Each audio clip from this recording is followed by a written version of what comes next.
এই যে ফুলপাহ দেখিছে, এই ফুলপাহ মই কৰিছোঁ এখন ব্লেক কাপোৰৰ ওপৰত। ব্লেক কাপোৰৰ ওপৰত ফেব্ৰিক পেইণ্টিং কৰিছোঁ, কিন্তু নৰ্মেল ফেব্ৰিক কালাৰ মই কৰা নাই। মই ইয়াত কৰিছোঁ স্পাৰ্কলিং পাৰ্ল কালাৰ। আপোনালোকেও কৰি চাবচোন। প্ৰথমতে মই এখন ক'লা কাপোৰত এনেকৈ ডিজাইনটো আঁকি লৈছোঁ। আপোনালোকেও আঁকি ল'ব পাৰে। যদি কিবা কাৰণত আপোনালোকে এনেকৈ ডিজাইন আঁকি ল'ব নোৱাৰে, তেনেহ'লে আপোনালোকে ডিজাইনবিলাক ট্ৰেচিং কৰি ল'ব আৰু হোৱাইট কালাৰ কাৰ্বনেৰে এনেকৈ আঁকি ল'ব। ডিজাইনটো নিজৰ মতে আপোনালোকে কৰি ল'ব। প্ৰথমতে মই স্পাৰ্কলিং পাৰ্ল কালাৰটো ব্যৱহাৰ কৰিছোঁ, পিংক কালাৰটো। কিন্তু মই ইয়াতে ফুলপাহিত মাজৰ পৰাহে দিছোঁ, দেখিছেনে? গোটেই ফুলপাহিটো মই ভৰাই দিয়া নাই।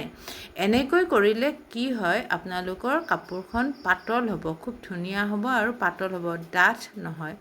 কালাৰবিলাক চুই চালে ডাঠ ডাঠ নালাগিব, পাতল লাগিব। এনেকৈ প্ৰথমতে মই মাজৰ ফালৰ পৰা পিংক কালাৰটো কৰি ল'লোঁ।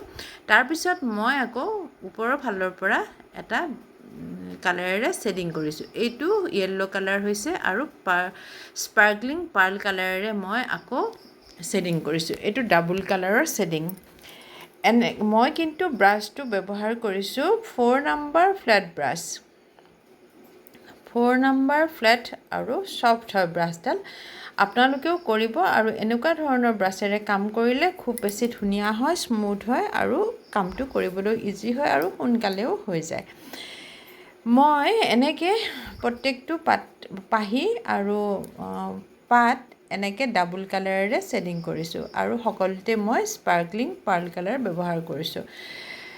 আৰু মই ডেছক্ৰিপশ্যনত দি থৈ দিছোঁ কি কি কালাৰ ব্যৱহাৰ কৰিছোঁ আৰু কি কি বস্তু ব্যৱহাৰ কৰিছোঁ, সকলোবোৰ মোৰ ডেছক্ৰিপশ্যনত দিয়া আছে।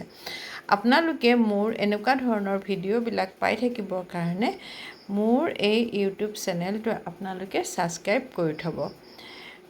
এয়া চাওকচোন মই শ্বেডিংটো কেনেকৈ কৰিছোঁ। এনেকৈ কৰিলে খুব ধুনীয়া হয় আৰু পাতল হয়। এনেকুৱা নহয় যে স্পাৰ্কলিং পাৰ্ল কালাৰটো অকল ব্লেক কালাৰ কাপোৰতে কৰিব পাৰি।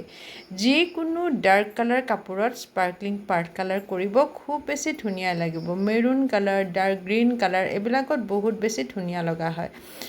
লাইট কালাৰ কাপোৰতো কৰিব পাৰি, কিন্তু ডাৰ্ক কালাৰ কাপোৰত বেছি ধুনীয়া হয়। মই আকৌ অকল এইখিনিত স্পাৰ্কলিং পাৰ্ল কালাৰেই কৰা নাই। ইয়াতে দেখিছেনে, মই পাৰ্ল মেটালিক 3D গোল্ড আউটলাইনাৰটো ব্যৱহাৰ কৰিছোঁ। মই এনেকৈ অকণমান হাইলাইট কৰি দিছোঁ আৰু পাতবিলাকৰ কাষে কাষে এনেকৈ আউটলাইনিংটো মই কৰি দিছোঁ। এইটো কিন্তু বহুত ডাঠকৈ আপোনালোকে নকৰিব, পাতলকৈ কৰিব। যিমানে পাতল কৰিব সিমানেই ধুনীয়া লগা হ'ব। এয়া চাওকচোন, মই পাতলকৈ আউটলাইনিংটো কৰি দিছোঁ। এনেকৈ আপোনালোকেও কৰি দিব আৰু বেছি ধুনীয়া লগা হ'ব। আৰু ৰেড কালাৰটোৰে ফুলৰ পাহিকেইটাত মই এনেকৈ আউটলাইনিংটো কৰি দিছোঁ। আপোনালোকে কৰি দিবচোন। এইটো ৰেড 3D আউটলাইনাৰ হয়।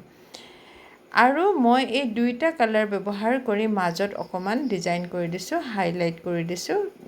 ৰেড দিলোঁ, এতিয়া মই য়েল্ল' কালাৰটোৰে তেনেকৈ কৰি দিম আৰু পাতৰ সীৰাবিলাক মই দি দিছোঁ, দেখিছেনে?